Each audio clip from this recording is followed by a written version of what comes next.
ચલો વાર્ષિક પરીક્ષા 2026નું ધોરણ 9નું ગણિતનું પેપર છે એનું સોલ્યુશન. ચલો એક્સ સ્ક્વેરનું એન મૂળ બરાબર વાય હોય તો વાયની 2nનું શું મૂલ્ય આવે?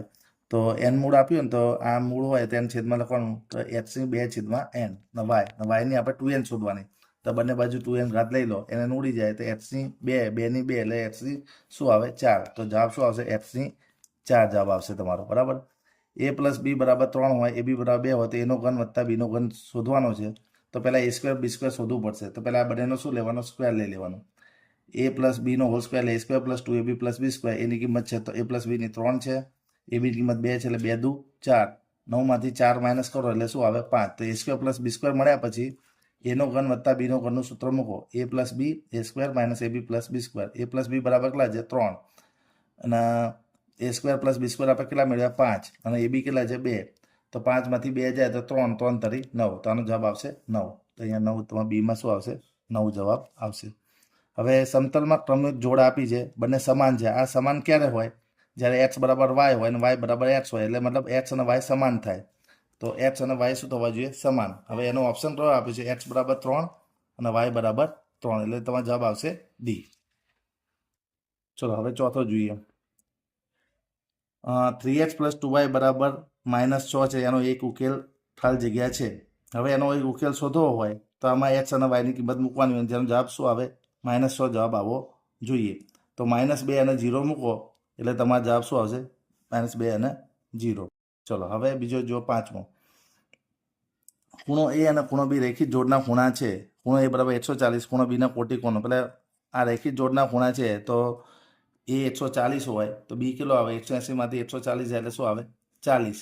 તો કોટિકોણનું માપ કીધું એટલે 90માંથી 40 જાય એટલે શું આવે? 50. તો આનો જવાબ આવશે 50. બરાબર. ચલો બે ગોળાની ત્રિજ્યાનો ગુણોત્તર 3/7 હોય તો વક્ર સપાટીના ક્ષેત્રફળનો ગુણોત્તર શું આવે? તો એના વર્ગ પ્રમાણ આવે કારણ કે વક્ર સપાટીનું સૂત્ર શું છે? 4πr². એટલે ત્રિજ્યાના વર્ગ પ્રમાણે સમપ્રમાણમાં એનો ગુણોત્તર વધે. તો 3/7નો વર્ગ શું થાય? 9/49. તો 9/49 તમારો જવાબ આવશે. બરાબર. 9/49 આવશે. બરાબર છે. ચલો હવે 64નું વર્ગમૂળનું ઘનમૂળ શોધવાનું છે. એટલે 64નું વર્ગમૂળનું ઘનમૂળ. ચલો એટલે 64ની 1/6 થાય. 64 એટલે શું કહેવાય? 2ની 6 થાય. આમ 64ના હવે પાડો ને તો 2 32 2 16 2 8 2 4 2 2 અને 2 1. તો 2ની 1 2 3 4 5 6 તો 2ની 6 થાય. 6 6 ઉડી જાય એટલે 2ની 1 એટલે શું આવે? 2. બરાબર. ચલો હવે કિરણ બિંદુ O5 કયા પર આવે? તો ધારો કે આ જે બિંદુ છે O, આ x, આ x', y અને y'. તો આની પર જે બિંદુ આવેલું હોય ને એ 0 y પ્રમાણે હોય ને આપણે અહીંયા 0 y પ્રમાણે છે એટલે કિરણ OY પર હશે. આ કિરણ શું આવશે? OY પર. ચલો x બરાબર છે અહીંયા શું આપ્યું છે? 3 અને y = 4. તો આનું આપણે kનું મૂલ્ય શોધવાનું કીધું છે. તો ચલો xની જગ્યાએ આપણે શું મૂકવાનું? 3 અને yની જગ્યાએ શું મૂકવાનું? 4. 5 તરી 15 7 ચોક 28 15 ને 28 43 એટલે k બરાબર શું આવશે? 43. તો 43 તમારો જવાબ આવશે. આનો જવાબ શું આવશે? 43. ના આમાં કેટલા આવશે? 2. બરાબર. ચલો ત્રિકોણ ABCમાં ખૂણો b 90 છે. AB = 7 એકમ, BC = 24 એકમ. તો ABCનું ક્ષેત્રફળ શોધો. AB = 7 એકમ, આ 24 છે. તો ક્ષેત્રફળ શોધો એટલે 1/π × વેધ એટલે AB × BC. તો 24ના 2 વડે ભાગી એટલે શું આવે? 12 12 × 7 84. તો જવાબ શું આવશે? 84 જવાબ આવશે આમાં. બરાબર છે.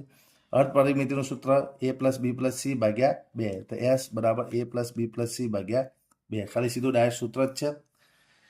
ચલો મધ્ય કિંમત એટલે બંને અધસીમા અને ઉર્ધ્વ સીમાનો સરવાળો ભાગ્યા 2 એટલે 140 + 150 / 2 એટલે કેટલા આવશે? 145. કેટલા આવશે? 145. હવે ખરા ખોટા જોઈ લઈએ. બરાબર. ખરા ખોટામાં R સમય છે, S અસમય છે. તો R + S શું થાય?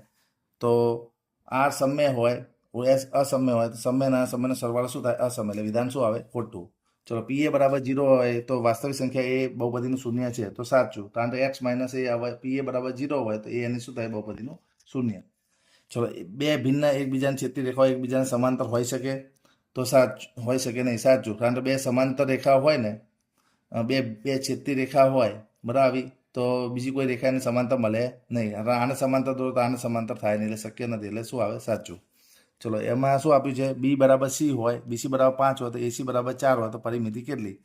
તો આપણે એ પણ B અને C સમાન છે બરાબર. આ 4 હોય તો આનું માપ કેટલું થાય? 4. નાનું માપ 5 આપેલું જ છે. 4 + 4 8, 8 ને 5 13. ટોટલ પરિમિતિ કેટલી થયું છે? 13. પણ અહીંયા 14 આપી છે એટલે વિધાન શું આવે?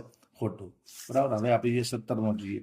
17માં શું લખ્યું? શ્રી અંતરના અંદરોનો ગૂંથાયેલા કેટલા સમદ્વિ ભાજનું સંયોજન હોય તો શું આવે? 9. શું આવશે? 9 આવશે. બરાબર.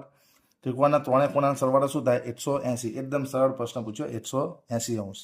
બરાબર. સમબાજુ ત્રિકોણનું બાજુનું માપ x એકમ હોય તો ક્ષેત્રફળ કેટલું? √3/4 બાજુનો વર્ગ એનું સૂત્ર છે સમબાજુ ત્રિકોણનું. બાજુ તરીકે x છે તો √3/4 h² થાય. તો શું આવે? √3/4 h².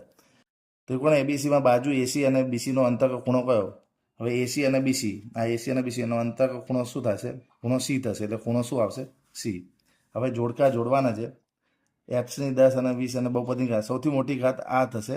10 × 20 એટલે 200 થશે. એટલે આની જાત શું આવશે? 200. તો અહીંયા જવાબ આવશે 200. બરાબર છે. બીજું 25h² - 49y². તો હવે આમાં રકમમાં અહીંયા ભૂલ છે, થોડું સુધારવાનું છે. અહીંયા 7 આવશે. 5x + 7y અને બીજો અવયવ શું થશે? 5x - 7y. તો આનો જવાબ શું આવશે? એ આવશે. બરાબર છે. નળાકારનું ઘનફળ કેટલું? તો નળાકારનું ઘનફળનું સૂત્ર શું છે? πr²h. તો આનો જવાબ આવશે πr²h. બરાબર.